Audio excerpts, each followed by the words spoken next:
Gala, no? Sheesh! Yun. Day up naman. Siyempre, maghahanap ng galaan. Yung dates. Tapos, doon natin yung farm. Ayun, no? Dito, hindi ko maintindihan yan, pero pasukin natin to. Oh, di ba? Ang ganda. Ang pogi. Yeah, yeah. Di ba?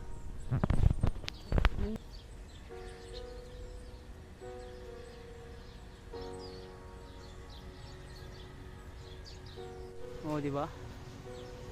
Mapapakapi ka talaga. Di ba? Mapaka-angas, boy. Ayan. Sa tingin ko, ano siya? Parang kapihan, ganun.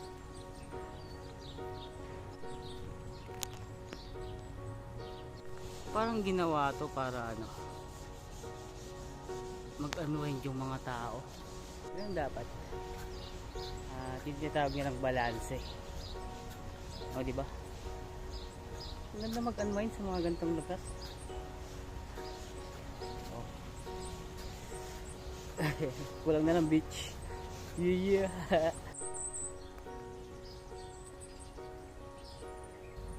Ang payapa.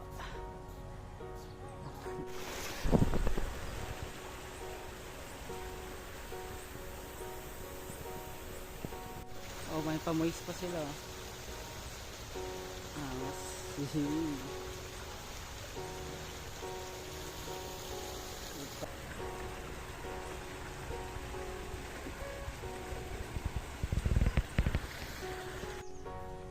para sa mga solo traveler. The fuck? Solo traveler na parang ako. Wag na wag kayo mahihiyang ilapag yung cellphone nyo para makakuha ng magandang litrato.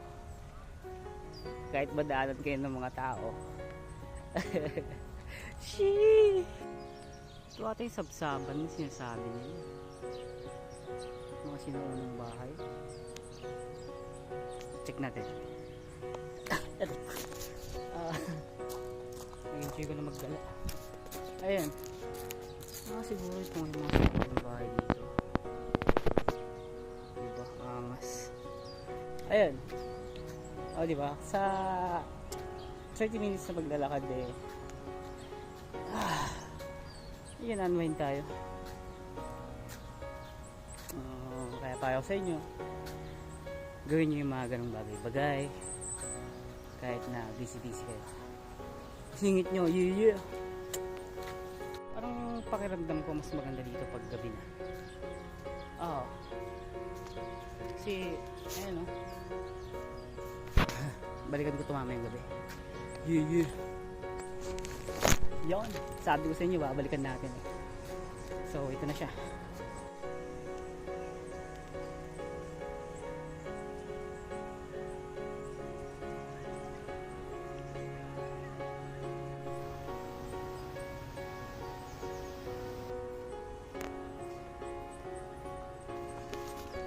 Oh, di ba? Literal na gala.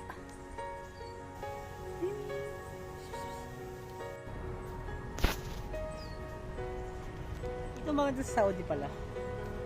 Kahit abutin ka ng alas 12, daling araw kakalakad. Safe naman kahit pa paano. Ang kulit lang. Kasi sa salamuha ako sa mga lokal, alam mo yung feeling na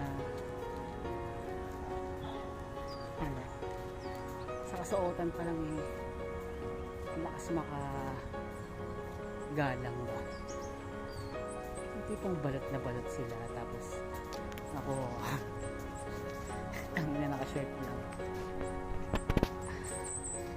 lakas makagalang. Sana sa Pinas ganun din. Wish ko lang.